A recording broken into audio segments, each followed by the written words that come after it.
आज हम श्रद्धे द्वारा रचित भक्ति गाथा नारद भक्ति सूत्र का कथा भाष्य इसका अध्ययन कर रहे हैं, जिसमें श्रद्धे हमें बताते हैं अनिवर्चनीय है प्रेम।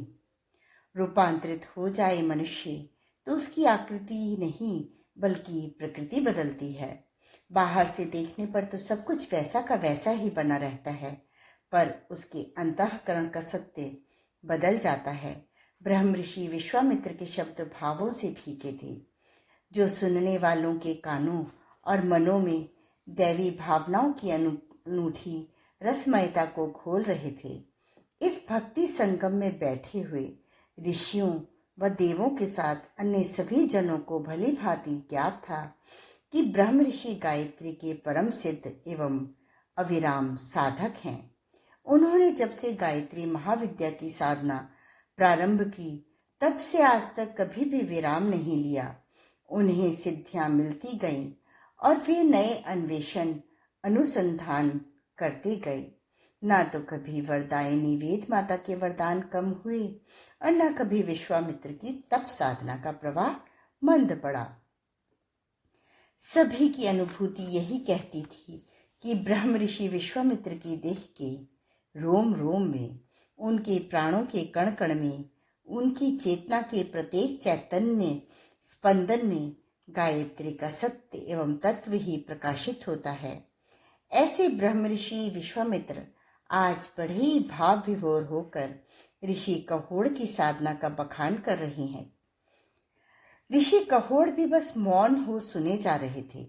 वे अपने गहरे में हो, शून्य में वे कुछ निहारे जा रहे थे, जबकि ब्रह्म ऋषि आनंद में निमग्न हो उत्साह से कह रहे थे।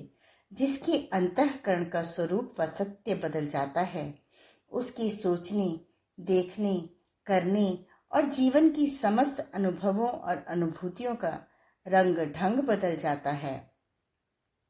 साधक के साधना जीवन में यही घटित होता है। फिर उसका पथ व मत कोई भी क्यों ना हो, मेरा स्वयं का अनुभव भी यही है और अन्यों का भी कुछ ऐसा ही होगा। फिर भक्ति और भक्त की तो बात ही निराली है। उसका तो समूचा अंतःकरण ही अपने आराध्य में लीन हो जाता है। यह सच है कि मैंने भी गायत्री साधना की है और ऋषि कहोड़ ने भी भगवती गायत्री की साधना की है, परंतु दोनों में भारी फर्क है। मेरे तप के तीव्र उपक्रम हमेशा ही किसी न किसी प्रयोजनवश हुए हैं, भले ही वे प्रयोजन लोक हितकारी ही क्यों न हो। सदा ही मैंने आदिशक्ति जगन्माता से कुछ न कुछ मांगा है और सदा सर्वदा उन करुणामयी ने मुझे अपेक्षा से अधिक व आश्चर्यजनक दिया है। प्रत्येक बार यही हुआ है और आगे कब तक और ऐसा होता रहेगा कोई पता नहीं। परंतु ऋषि कहोड़ ने तो मांगना कभी सीखा ही नहीं है। उन्होंने तो सर्वदा वरदायिनी वेद माता को कुछ न कुछ दिया है। उनका प्रत्येक कर्म, समय का प्रत्येक क्षण, जीवन की हर श्वास, प्राणों का कण कण बस वह माँ को अर्पित करते रहे। उनके भक्तिपूर्ण हृदय में कभी कोई कामना अंकुरित ही नहीं हुई। उन्होंने तो कभी आत्म कल्याण भी नहीं चाहा। बस भाव भरे मन से भवानी का अहर्निश स्मरण और उनमें स्वयं का समर्पण विसर्जन, यही उनकी साधना का क्रम रहा है। तीव्र तप के लिए उन्होंने किसी विशेष अनुष्ठान की आवश्यकता कभी पड़ती ही नहीं। तीव्र तप के लिए उन्हें किसी विशेष अनुष्ठान की आवश्यकता पड़ती ही नहीं।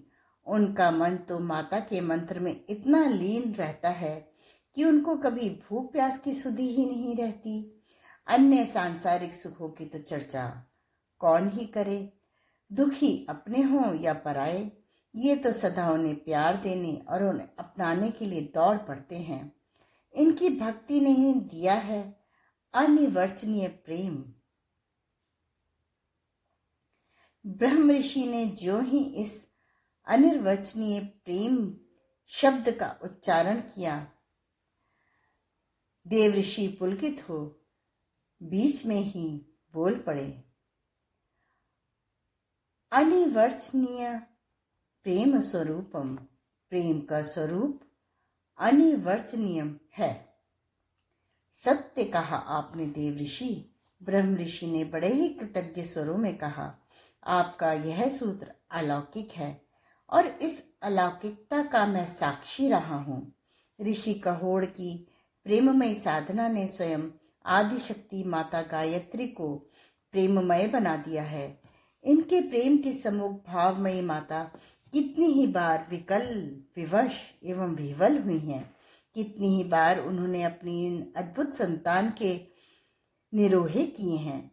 कुछ तो ले लो पुत्र, अपने लिए ना सही, मेरा मान रखने के लिए ही सही।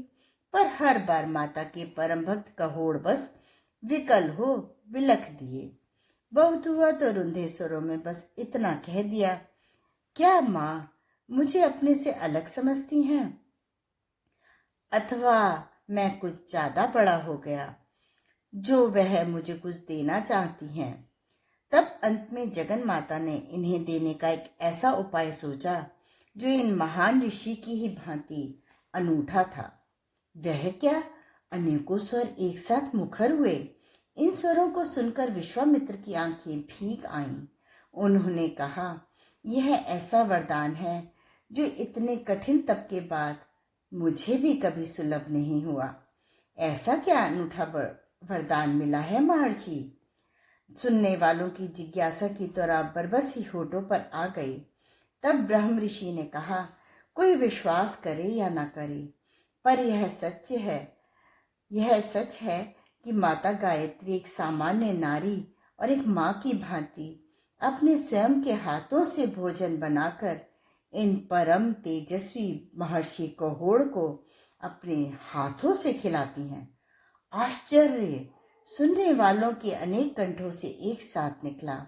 जो समस्त रिद्धियों, सिद्धियों एवं निधियों के स्वामिनी हैं, उन राजराजेश्वरी का एक रूप यह भी है। इसे सुनकर ऋषि कहोड़ ने भाव भीगे स्वरों में कहा, वे किसी के लिए कुछ भी हों, पर मेरे लिए तो सिर्फ माँ है। अवश्य महर्षि, ब्रह्म ऋषि विश्वामित्र ने कहा, यही तो भक्ति है जिसने समस्त सृष्टि चक्र को अपने संकेत मात्र से चलाने वाली जगन माता को भी विवश कर रखा है। सचमुच ही भक्ति का सार तत्व सिर्फ प्रेम है। ऐसा प्रेम जिसका बखान स्वयं सरस्वती भी संभवतः ना कर सकें। ऐसा रूपांतरण है जो भक्ति के अंकुरित होते ही होने लगता है, जिसके गीत कुछ यूं गाए जा सकते हैं।